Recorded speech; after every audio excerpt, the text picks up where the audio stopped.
Hi, welcome back to my channel. This is the Mental Wellness channel with Waihiga. If you're new here, I hope that you stick around and take a listen to what I have to share. Today, I want to talk about the type of friends you should be avoiding. Before I get into that, kindly like, share, and subscribe. Join the Mental Wellness channel family. Have you subscribed? Thank you so much. I want to talk about the types of friends to avoid, and this is just from personal history. I've read a lot of articles about friendships and frenemies, and in particularly women friendships are really difficult to navigate. I am a type of person who wears her heart on her sleeve. You know, I'm vulnerable. I go out there. I get to know people. I like people, but I can get hurt very easily and very quickly because I'm an oversharer. I love and I love deeply. I also believe that I'm an honest person. I'm not malicious.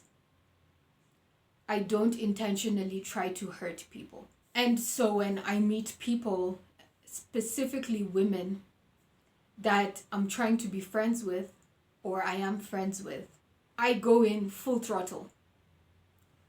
That was me in the past. I would go in full throttle because we've made an amazing emotional connection and we love bombing each other. You know, we really feel emotionally so invested in each other. And it feels like a kindred spirit, you're connected. And often those relationships just hurt the worst when they fall apart. If you want to be smart about your friendships going forward, number one, do not hang around people who gossip. I've never liked people who gossip. Gossip is fun. Gossip is tea. Tea is fun. But when the tea is about you, it's not fun anymore. Everybody knows gossip is fun. Everybody knows gossip is juicy. Everybody knows this. But when you're butt of the joke, when you are the subject, it is horrific. When you surround yourself with people who are gossipers, the second you leave, they will be discussing you. It's just that simple. There is no integrity, there's no loyalty, there's no honesty among friends who gossip. I do not like that. I don't like people who gossip. I don't like people who talk about other people behind their backs, especially when they're not there to defend themselves. So normally what I do in certain situations where people are being gossiped about is either I will stand up for them, or I just won't participate in gossiping about them, or I will join in and gossip. Which is, I feel horribly when I do that. Afterwards, I feel really bad. But when you're in the moment, you're like, yeah, I heard she did this and this, so and so, yeah. And then you keep on adding spice to the story. So you even make up lies about this person. And the story just blows completely out of proportion. When I'm with a group of people and they're gossiping, I play one of three parts. Either I'm gossiping with them, either I'm not participating, so I just keep my mouth closed and I'm observing, or the third one, I'm defending that person. What I've come to realize is that I just shouldn't put myself in that position at all. The one to be gossiping, the one to be observing, and the one to just be defending the person. Simply don't hang out with people who gossip. It makes you an ugly person. If you're a beautiful person, it makes you an ugly person. If you're a person who's honest, if you're a person that doesn't like to talk about people behind their backs, it will make you a person who talks about people behind their backs. Number two, friends who guilt trip. I do not like pushy friends who guilt trip. Friends who are pushy and friends who guilt trip. I'll put this all in one. If a friend oversteps my boundaries, if a friend consistently and constantly guilts me because of a boundary that I have set up, whether mockingly brings it up, whether jokingly brings it up, I know that that person is bothered. That's their issue. It's not my issue. I have the boundary, you have an issue with that. So I'm not going to move my boundary as a goalpost because you're uncomfortable or you find it weird that I do certain things a certain way. That's on you. So friends who guilt trip me or shame me or even mockingly, like, oh my gosh, why do you go to bed so early? Oh my gosh, you're like a grandma. You're just grandma. Grandma vibes. Waihiga goes to bed so early. Like, okay, the first time it's funny, but the 10th time that you're talking to me about it, I'm looking at you like, have we not gotten over this? I sleep at 7 p.m. What is the big deal? Why are you guilting me for going to bed early? I don't guilt you for going to bed at freaking 3 a.m. So I'm just using an example like that. You must have strong boundaries because these types of friends will constantly test those boundaries, and one day they will find you when you are not strong enough to uphold those boundaries, and you'll just move them. You completely compromise on your boundaries and lean onto the bad side and follow them. So if you're not a person who drinks normally, and they're always like, oh my gosh, party pooper. Oh my gosh, you're just a party pooper. You're so boring, you're so boring, you're so boring. If they guilt trip you for not drinking because you don't like to drink, you just don't like being drunk, you don't like being buzzed, you don't like the taste of alcohol, that's your preference, but they like to drink, they should be able to respect your boundaries. Now, if they're friends who constantly just bring it up, one day when you're really tired of them mocking you, you might take a drink just to shut them up and then get drunk. So you've crossed your own boundary. You've broken your own rules. You've broken your own boundaries just to shut them up and to prove a point. And now you end up feeling bad. They will probably hold that behavior against you. Oh my gosh, look at Lucy. She drank 2 margaritas and she was completely sloppy drunk. It was so sad. I mean, they will never be happy. So guilt shamers and pushy friends, drop them immediately. People who do not take no as a full sentence, someone that you have to if you feel the need to over explain to someone, no, I can't come because my mom is sick and I have to go to the hospital to help her. No, a friend should be able to take no as an answer. Another kind of friend that you should avoid.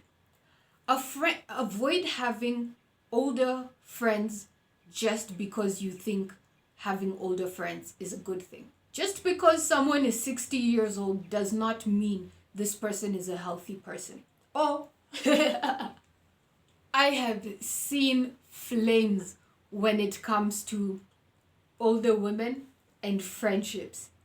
Just because an older woman is your mentor or you look up to her, you're thinking, oh yes, I'll give her my trust. Surely she knows better. She has kids. She's walked this earth for 60 years, man. She will be an amazing friend to have. So you let your guard down. And you think that this woman is going to be a really good friend. Those women can mess you up because you give them so much trust and you have so much faith in them and you expect them to be mature. You expect them to not have these high school mean girl tendencies, but they do. You think that they won't come for your boyfriend. Girl, they will. Girl, they will. You think they won't come for your husband. Girl, they will. So just because a woman is in her 60s, in her 50s, has kids, has grandkids, do not ever place that thinking that, oh, that means she's not toxic. We were all taught respect your elders. Respect your elders. So me as a 30-year-old, when I was friends with some of these women looking up to women who were in their 50s or in their 60s, and just being like, oh wow, surely you've been through life, you've done the cattiness, you've been through that phase. Now you just must be just in a chilled plateau phase where you just want real, genuine connections and friendships with women.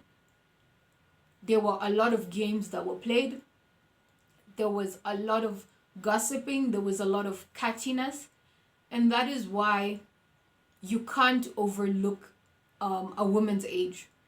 Don't overlook a woman's age. Don't overlook where she comes from.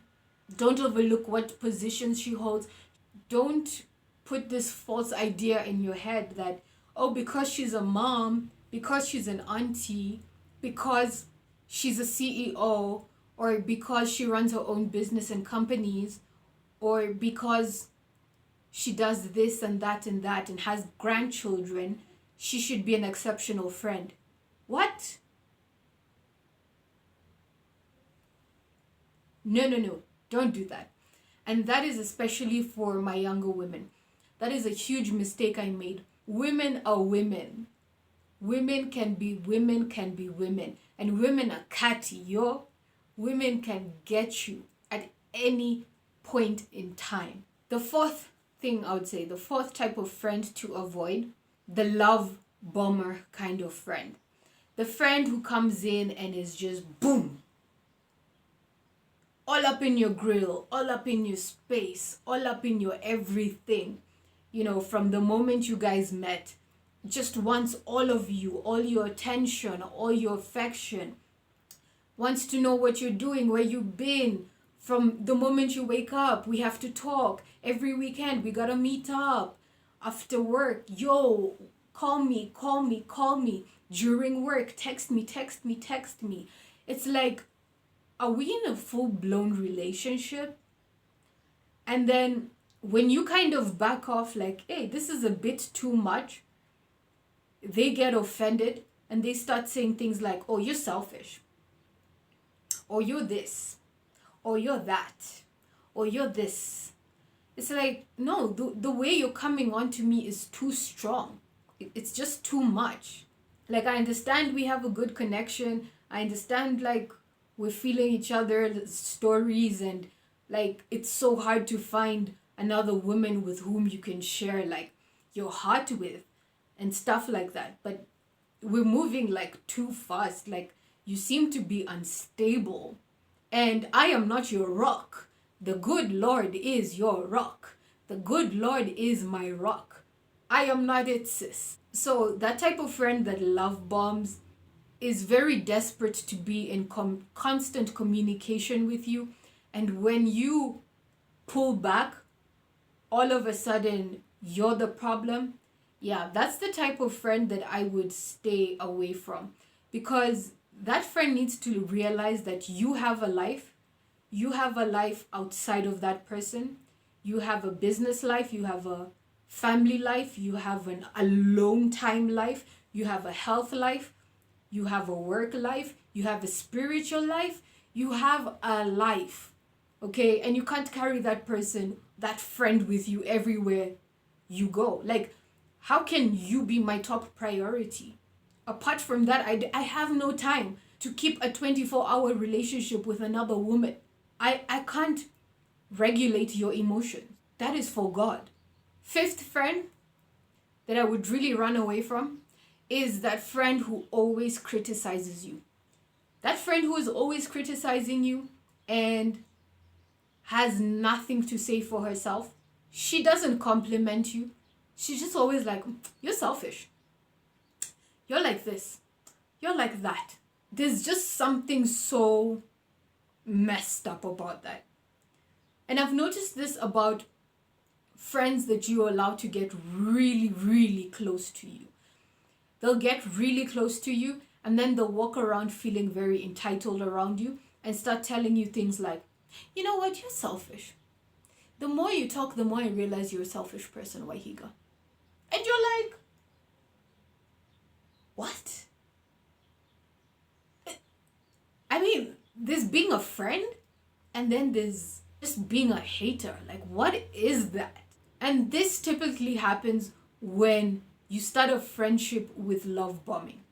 So when you meet a friend and you're all up in each other's grill and, oh my God, we love each other, we love each other, we love each other. Oh my gosh, I can tell you everything. And you start talking about everything and you let them in and you guys have a deep emotional connection. Within no time, that friend will start looking at you and being like, Waihiga, I think you need to change this about yourself. How am I going to change this? You're really not helping me. You're actually like destroying me right now. When you have a friend that's constantly criticizing you and the compliments are few and far between, because your friends are supposed to be your biggest cheerleaders. Your friends are not supposed to lie to you either. But there's a certain way that you can call someone out, you know? Definitely not when you're both intoxicated. Definitely not when one is intoxicated. When you're sober, when you're sitting in a nice sober context. If your friend really cares for you, they would sit down with you, quietly pull you to the side, not in front of other friends or try shame you in front of your boyfriend or your man. Like, they would sit you down and say, like, can we have a lunch date? I want to talk to you about something. And then they would bring it up. I feel like in this certain situation, I felt like you were really selfish. Not just attacking you on a night out and being like, in front of all your friends, including your boyfriend, you're really selfish. Like, that's not a friend. That is not a friend. If you have had any of these friends, or if you currently have any of these friends, I implore you and I empower you to nip it in the bud, end that friendship, and walk away. Walk away. Your life will be much more peaceful. It is better to be alone, and it is better to find more deserving friends. Why waste your time with a bunch of fake people? If you've enjoyed this video, kindly like, share, and subscribe. I've also started a Patreon where I do things much more chilled there. I'll be telling way more personal stories there. So find my Patreon link in the description box below. Until the next video, bye-bye.